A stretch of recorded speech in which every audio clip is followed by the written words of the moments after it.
Hello, Namaste, Bonjour book lovers. Remember the review of the book From Everest with Love, authored by Miss Neelima Pudota? Hope you liked it. I also got to know that she's not only famous in mountaineering and literature, but also in various other fields, becoming an all-rounder. I had a lot of questions gushing in my mind, so I asked if Neelima ma'am can have a small talk session with book talkies, and she accepted it immediately. And here's presenting you Miss Neelima Pudota, one of my inspirations. So ma'am, can you suggest any books? Like those mountaineering books? That book is called, so he's the first and the only blind person to have summited the Everest. So his book is amazing. He's not born blind, but he became blind. It was a medical condition. So it's an amazing story, like how and Everest was not one. He's climbed other difficult mountains like Denali and all, with huge crevasses and all, leading teams as he was still blind and all. So it is a journey. See, if you know that you are blind by birth, it's a different situation. But if it happened to you over a period of time, his eyesight was perfect, and then over a period of time, at 10 or 11 and 12 years, he started becoming partially blind, and after some time he was completely blind. It's a very disheartening thing. I used to read that book on the Everest, and there were other books I read, mostly on training again. There is one famous mountaineer called Steve House. He's written training on alpinism. I followed his books religiously, and his a lot of other books. And there is Alistair Levine, who was the first woman from America to have climbed, to have made a who did the 7 summits, and also who completed Adventure Grand Slam. So I used to read all these books, and then John Crocker and Tilly Borky. These are all amazing authors, and these are the authors, mountaineers and authors. And any one book I love from a person who is not a mountaineer is a book by a French author called Renai Daumal. And that book is called Mount Analog. So I stumbled upon this book after the Everest, when I was looking for much more deeper answers. It's no more climbing the Everest. It's no more the mountaineering answers. It's much more deeper. It's more spiritual. Why did whatever happened to me happened on the mountain, and what all these questions? That's when I stumbled upon this book called Mount Analog by Renai Daumal. You have to read it. It's a very interesting book. It's a kind of sci-fi kind of book. He makes it believable that there is a mountain called Mount Analog in the center of the earth, and with all scientific things. It's a sci-fi kind of book, and that only at particular days, particular angles and all, it makes itself visible.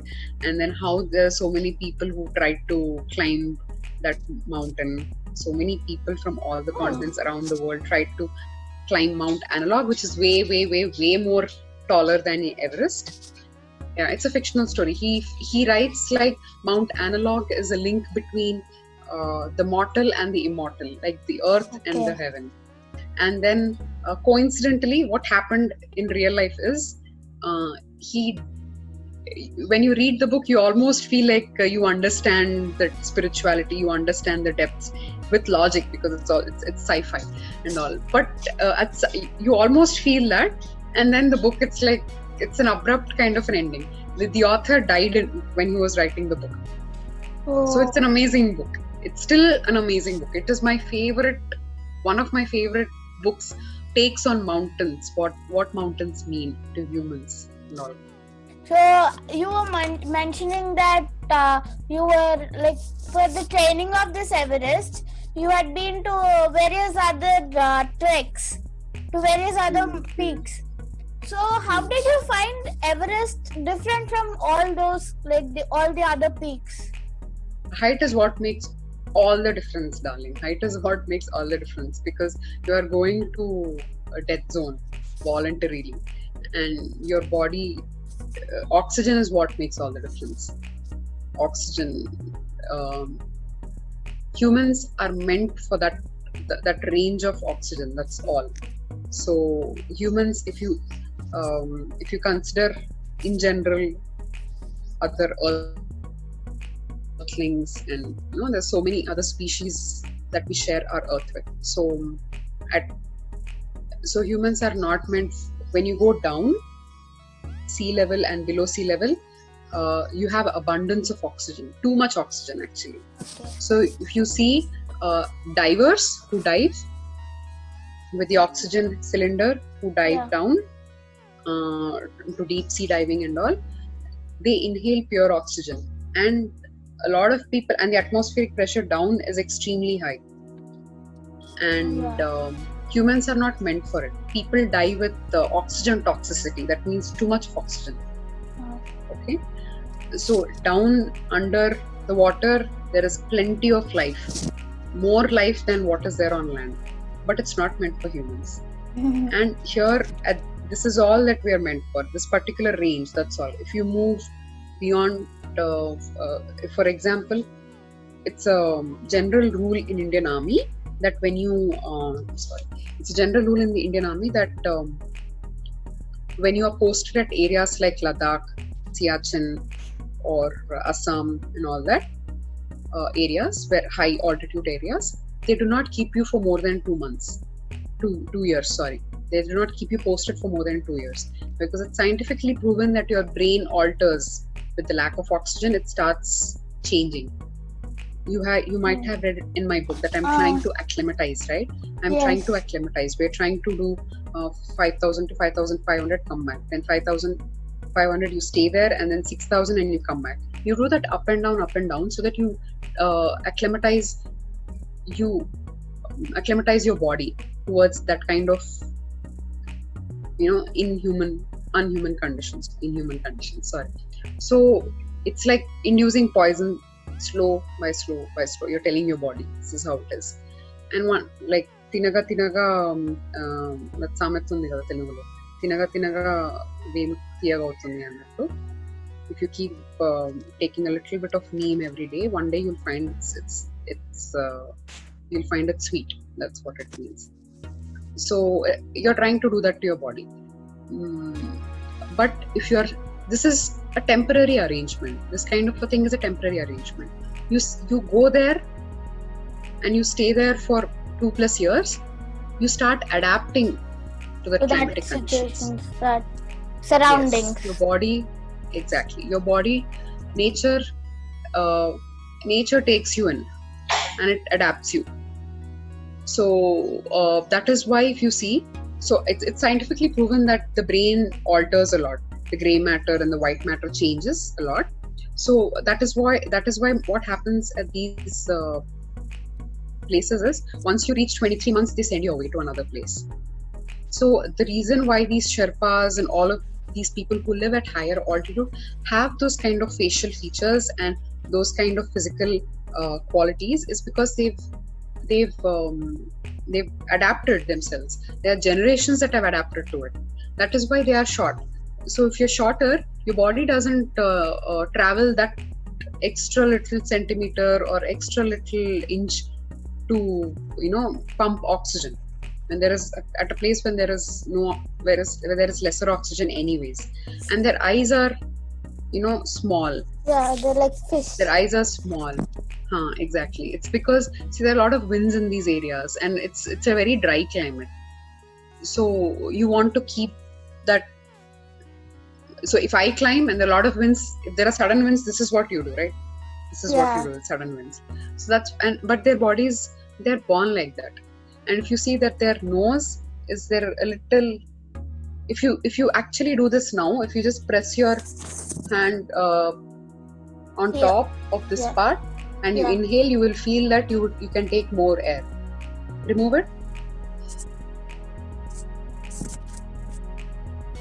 press it hard, you can feel that you can inhale more. Yeah, I can find the difference. Yes, but their noses are like that. They're born like that, so they have adapted to it.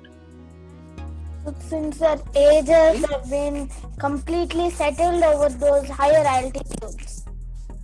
Yes, so they have adapted. So we are just trying to acclimatize to it as humans. So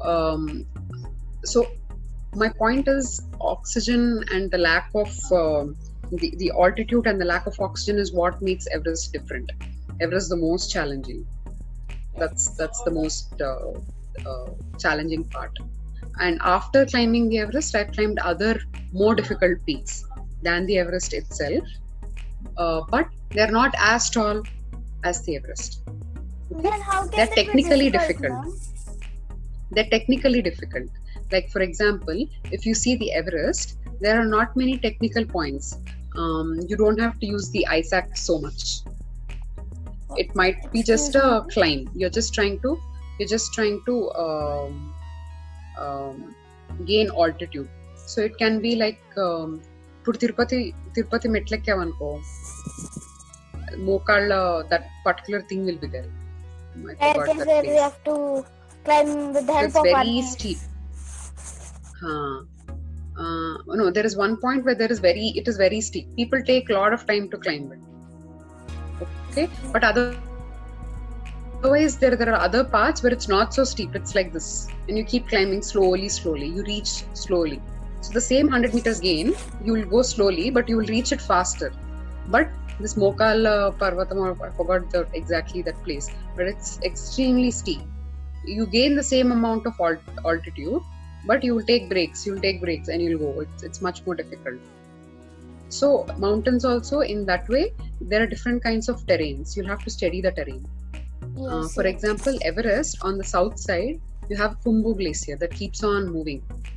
So you have to be agile. Your training has to include a lot of agility and drills for you to negotiate that path. But that kind of a thing is not there on the north side. In the north side, you will find step 1, step 2, step 3. These are the technical points. There's a ladder also at step 2. So you'll have to use the technical gear, like the ice axe and the Jumar, and climb it. So you'll have to know all these technical details, and at that point when you don't have a lot of strength in you to remember that you have to use these objects and equipment, and to remember how to use it, and to use your body strength. It's no more your lung capacity.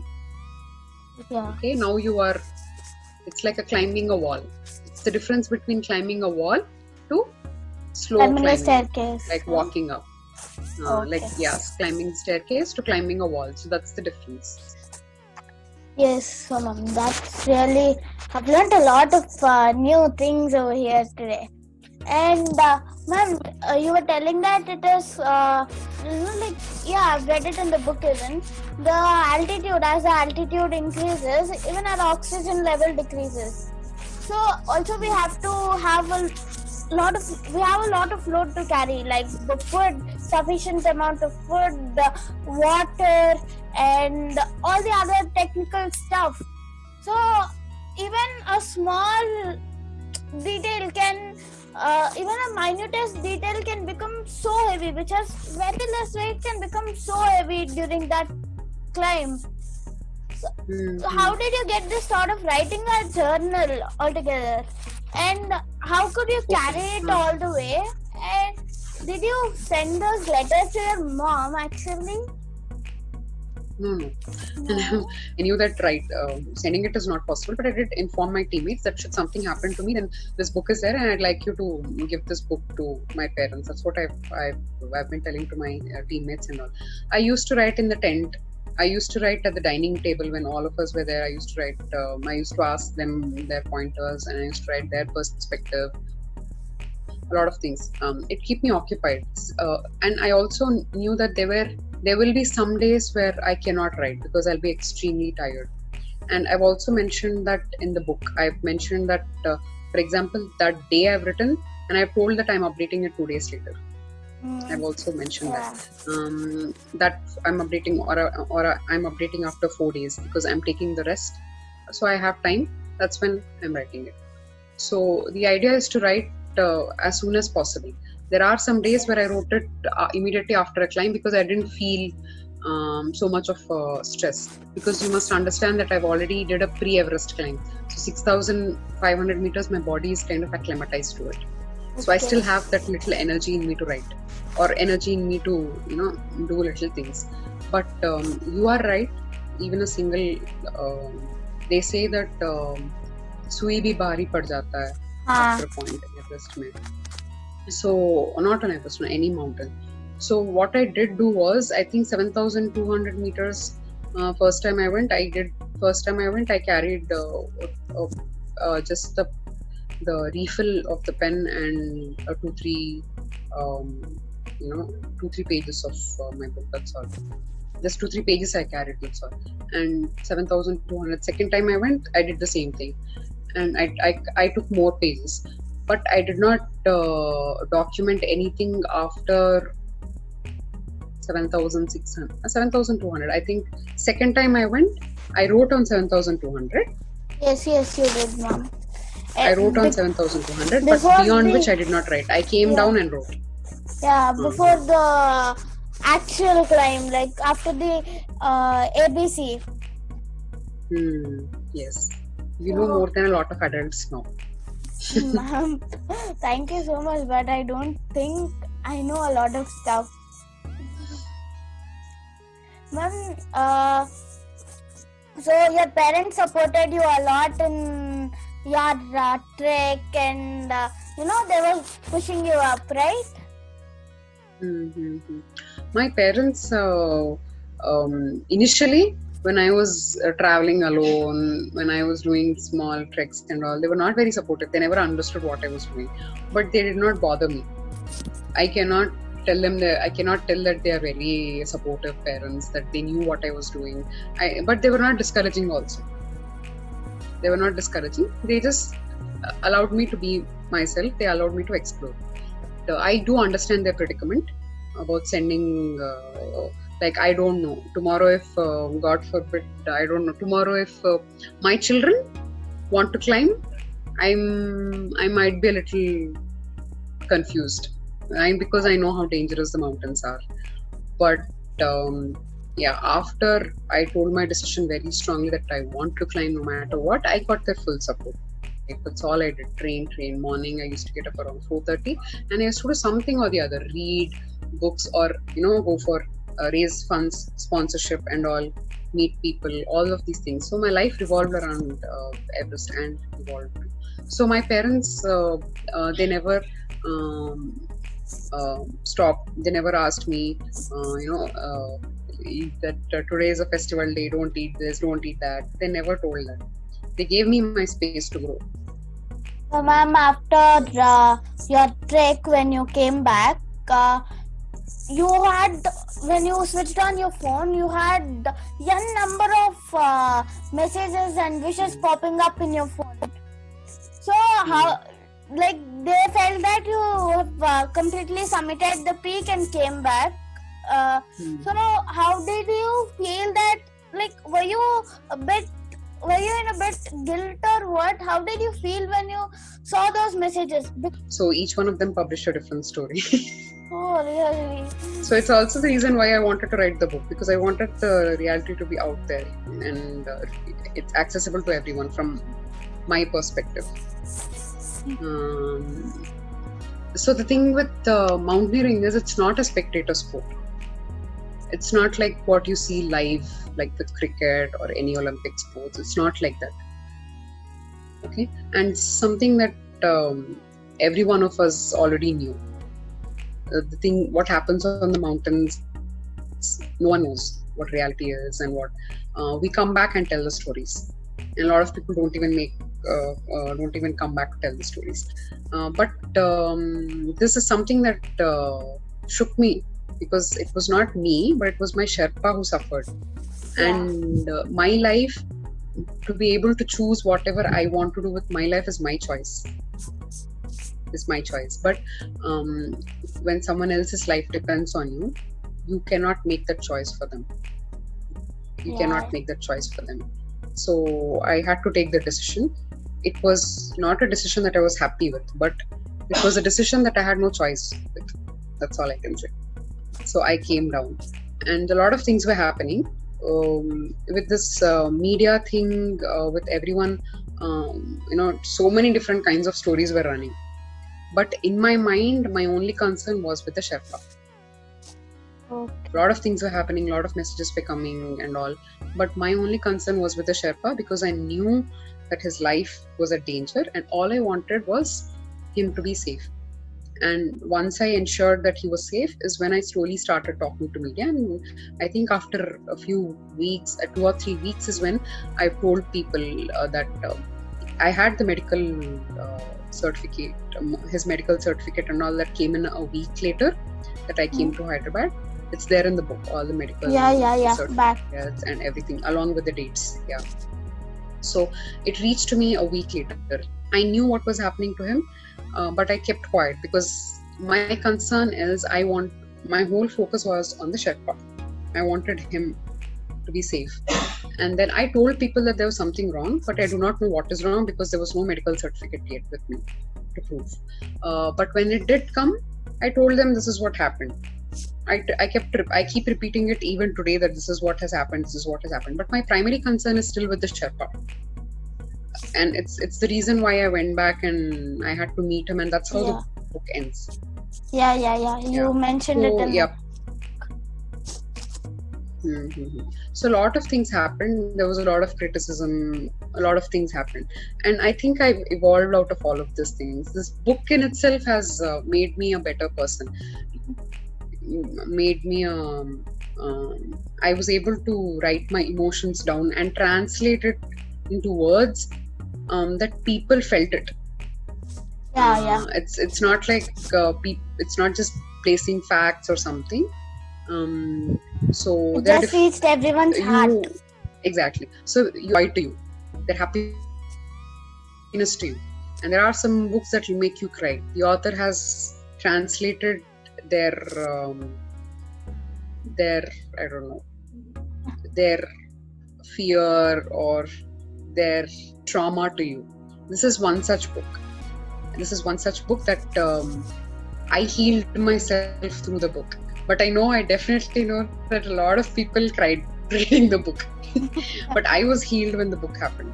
So when I finished the book, I was healed. But other people, it took a lot of time for other people to come out of that book and reach out to me and tell that we cried and this is an amazing story.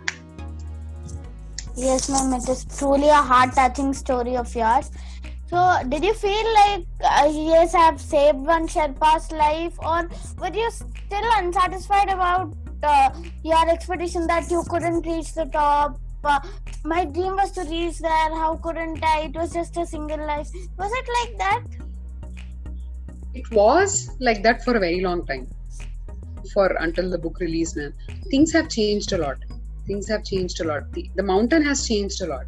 I wanted to go back by myself because I know the route by now, and for some reason I did not want to go with a Sherpa anymore because I wanted, like I said, I wanted my life. It's my life and I want to take chances with my life. I did not want to take chances with anyone else's life. So I did want to go back, but I wanted to go by myself. I never wanted to go back again with a Sherpa. But the rules have changed with Everest. Now you can, in 2017, Kilian Jornet climbed the Everest without a Sherpa, and he created a record. After acclimatization, the summit push, he made it in 26 hours and back. So after that record, both the Nepal and the Chinese government have put rules that you cannot anymore climb the Everest without a Sherpa. You have to climb with a Sherpa now. And I don't think so. I want to climb with a Sherpa. That's the rule. That's all. That's the rule. It's you have to adhere to the rules of that. Like you have to pay certain royalty to their government when you want to climb, and you have to pay for they call it SPCC charges. It's the cleaning charges on the mountain. You have to, if you want to climb, these are all the things that you have to adhere to. These are rules. So they put on one more rule, that you cannot climb the Everest without a Sherpa. And I think after that, I did not feel like climbing the Everest. And constantly with the commercialization that's happening on the Everest, there's so many people climbing the Everest, and so much of a traffic jam happening on the Everest, and so much of trash that is coming out. You might have heard these stories. Yes. See, if I would have gone now, if you might have seen the last picture where there is a traffic jam 100 meters, 50 to 100 meters, there's a traffic jam just to reach the summit. And people have come down 100 meters short of the summit because they were freezing in that cold climate, and they were having frostbite. They were having frostbite, so they returned 100 meters short. There are so many stories like that. It should be a similar kind of a story if I go now. Yeah. Okay, so it doesn't make any sense now. The mountain is not the same anymore. But thankfully, there are a lot of other mountains that doesn't cost so much as it costs to climb the Everest, and are not so much of a commercial, have not come to commercial point. One of the main reasons that I find it enriching and fulfilling to go to mountains is the lack of people. You are in your zone. You are in your zone. It's you and the nature. That's all.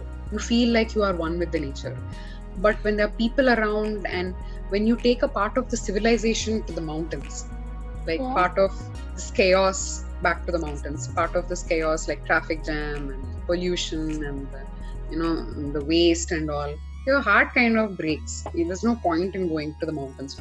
So I've chosen, after the Everest, I've climbed another beautiful mountain. It's called Mount Satopant, which is in India only, which is a 7,000 meter peak, which I find it more fulfilling and enriching than Everest actually. A lot of other mountains. It was so you now I know more. Ma'am, this mountain is in Uttarakhand. Oh, in Uttarakhand. Okay. So this mountain Satopant is the glacier of Satopant is called Satopant Glacier, is the starting point of the river Alaknanda. So the glaciers of the Satopant Glacier melts and it forms river Alaknanda. Okay. And when you start climbing, you start from the Gomukh Glacier. Gomukh Glacier is the starting point of Bhagirathi River Bhagirathi. Okay. So River Bhagirathi. So it was like, for me, it was like tracing the roots of rivers, kind of a thing.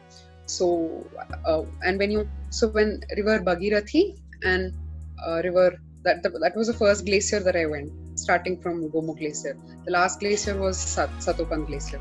So when these two glaciers meet at Devrayag is where River Ganges starts. Yes. So that was a very nice experience for me. It was like I understood where these glacier waters are going, and these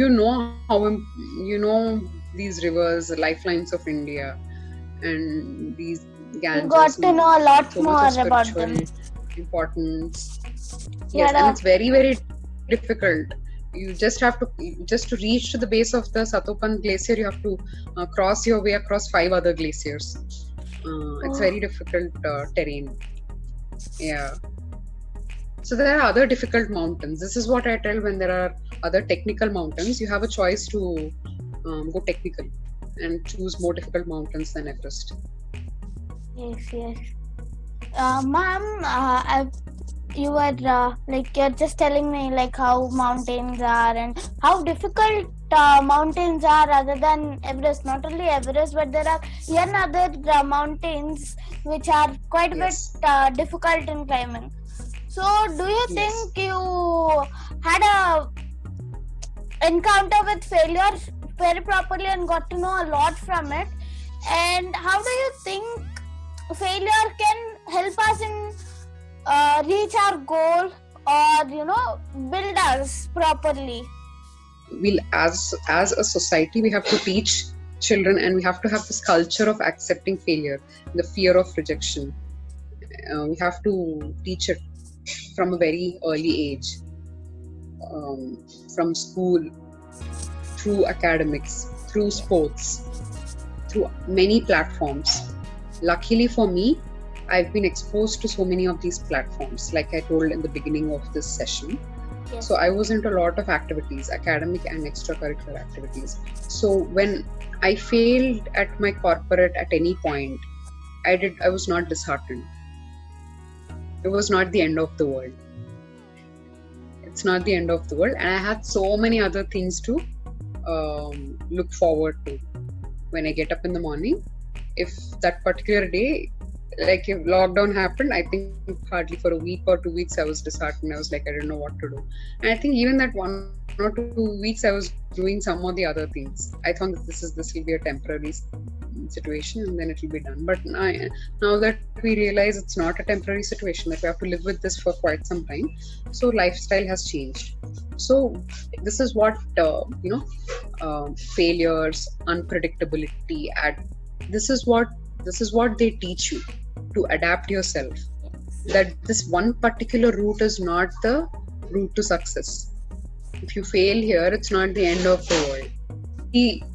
Because we are in this field, we go out there, we call it an adventure, so that we try to move out of our comfort zones and learn beyond one particular frame of thought. Exposure, we call it exposure, a lot of things. So for me, it was all an experience. Failure is a beautiful, you cannot call it failure. Just the name failure is very, has a lot of negative connotations attached to it. So it's an experience, it's an exposure. And it's an experience and an exposure that sometimes success also doesn't give you. Okay. So it shouldn't define your Personality. success only in terms of particular growth area. Okay. So you tell that failure is not only the way. There are a lot of other paths if we find. Like there's a quote, right? Where there is a will, there is a way. Yes. So the way you talk, I feel that you believe in this quote all the time. Where there is a will, there is a way. You have to fight, that's all. There is no other way. There is no other option. There is no other option. When life throws things at you, you'll have to adapt yourself. Yes. You'll have to adapt, you'll have to figure out new ways to reach your whatever you want. For example, I never thought that I will sit today at my home and will be able to teach yoga. I'm sorry. Yeah, so I never thought today that I will sit at home and teach yoga. It was like never a possibility. Yoga was always teaching people in person and all. But I had to adapt myself. I had to adapt myself. No? So you had a new So we like all perspective altogether. Exactly. You had a chance of encountering the new side of a coin completely. Exactly. So if I would have been stubborn, thinking that, oh no, yoga is only this is how you should teach yoga in person, under a guru's personal guidance, and I will not teach any other way. This is how it was written in the scriptures, or this is how it was written in the books, and this is how I will adhere to it. If that was my different definition for success, I would have failed during this lockdown times. But I had to adapt, and people will adapt. We have no other option. If you have to move forward, you call it will, I call it no other option. You have to do it, that's all. Otherwise you are setting up yourself for a failure. So I see that you have a very perfect daily routine where you get up early morning, have some healthy food, and then have that perfect lifestyle. So I get a daily dose of scoldings from my father for not being able to sticking to that particular routine. So how do you suggest me, ma'am? Like, how do you help me in doing that? So this is why it's important to start early in life. It's important to have discipline, because if you have a motivation to do something, it will take you only to that point. After you achieve that, you will not be motivated enough to do that task anymore. For example, if you want to, if your goal is to achieve 70% in your school exams, and you wake up every day, you read. That's all. Somehow you achieve 70%. Somehow you achieve 70%. But if you do not like the process, if you do not like reading, you will not go back and read the book again. So 70% is, you will remain there only. But if you start enjoying the process, you will one day, the day that you have to achieve 70%, you might probably achieve 65%. But you will not quit there because you've enjoyed that process. You like it. Okay. So you'll keep continuing, and maybe one day you will go beyond 90% also. The important thing is to enjoy what you're doing. Don't force yourself. So find reasons to enjoy it. Don't find reasons to